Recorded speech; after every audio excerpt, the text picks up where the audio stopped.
How you doing, YouTube? Matt with Massive Beer Reviews, back with another review. Little of, British style Imperial Stout action in the form of the Alchemist Brewing's Lucious. I just got back from going up to Vermont with my beautiful, not future wife, actual present wife now, Liesel. And while I was there, I actually ended up interviewing John Kimmick. Not Kimmich, Kimmick.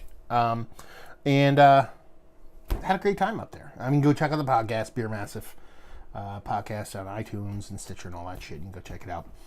I think it's one of the better podcasts I've ever done. It was just a sit-down conversation. It was fun stuff, but left with some beer. And I come back and I'm like, oh, I've reviewed Lucious before, and I'm looking, I'm like, wait a minute, this is my last can. I got a 4-pack, and I'm like, I've never reviewed this before, or I didn't post it, so here we go. So I've had it before, had it at the brewery, had it in a couple cans, gave a can to somebody, but yeah, here we go. Lucious British style Imperial Stout, 9.2% alcohol by volume, and that's it. Yeah. Yeah, it's pretty much their wrap sticker can where you just get those hops floating around, but in that rich dark black with red lettering. So yeah, I can get down with it. British style Imperial Stout. Now, what do we mean? What do they mean? What do people mean when they say this? Getting a tall order here. You're not even going to see me be pouring this in the glass. Let's go down here. Let's do that so you guys can see. I can be nice every now and then. I mean, British style stout. I mean, are we going with export stout here? Are we going, do you know what I mean? Or are we going like a sweet stout? Are we going just a dry stout? We're going to find out. They could all be British. Anyway, pinky finger. Of what I like my coffee to look like, color head, infinite creaminess up top, super tight compact bubbles, and chibi dark. We're talking about motor oil, son. I mean, that is a dark beer. So, yeah, she looks the part. See if we get a nose on her.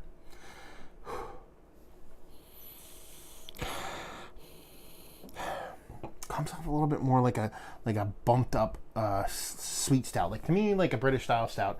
I'm thinking more Irish here, but when I think about stouts from the England, Ireland area, you think of your typical dry stout, whether it be Guinness, something like that. You think of your little like, sweet stouts. It's coming off a little bit sweet stouty. It's coming off sweet stouty, but with a big kind of robust malt build that comes off bittering. So it's a sweet stout with the bittering, but I get a nice portion of coffee from the nose too. Yeah, almost like there's lactose in there. 99.9% sure, actually 100% sure it's not in there, but you get that kind of creaminess. Sometimes when you're talking about a big rich stout, whether it be a little bit of kind of huskiness going on there, or you're talking about a little bit of kind of graininess, maybe oatiness, you can get sometimes a little bit of kind of lactose vibes from the nose. But yeah, big roasted malts, chocolate all the way, coffee abounds, nice richness to it, nice density to it. Let's dive in. Cheers.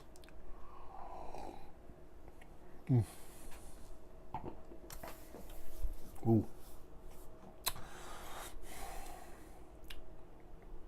That's a good beer. Wow, that's a good beer. Listen, I'm not one to put on the airs for shit. But I had, like I said, I came back, I had this at the brewery. No, I didn't have it at the brewery. You can't have it at the brewery. They didn't have it in draft. I had a can while I was actually on my trip. That's what it was. I had a can so that came back, but that was about 2 weeks ago. And I was like, oh, and I probably, when I opened this at home, I probably had it after a couple beers because it was a bigger Imperial Stout. Going into this without having anything big before it. It's pretty impactful stuff in a really positive way. Super beautiful density to it. Not overly so to the point where it's like kind of a chore to get through, but it's big and thick enough to appease the most ardent density fans out there. It's sweet, but not even coming close to being overly sweet, which is really nice. Give me a little heartburn, actually. There's a nice kind of bittering to the roasted malt. Nice bittering that's kind of bouncing off a bit of that sweetness. I'm sure a bunch of that is coming from the hops too, but kind of my brain makes me think it's coming from that kind of roasted malt.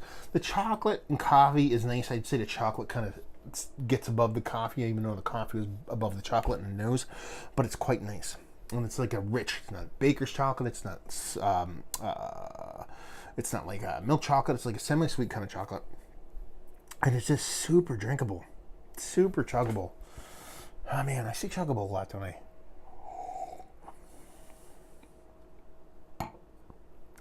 That bittering That sweetness that you get from the get, that just kind of washes over and you get this nice creamy sweetness, and then it starts to release and you get that bittering that makes you want to go back for more.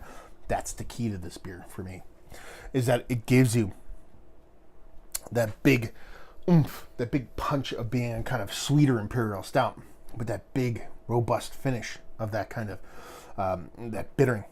This makes you want to come back for more.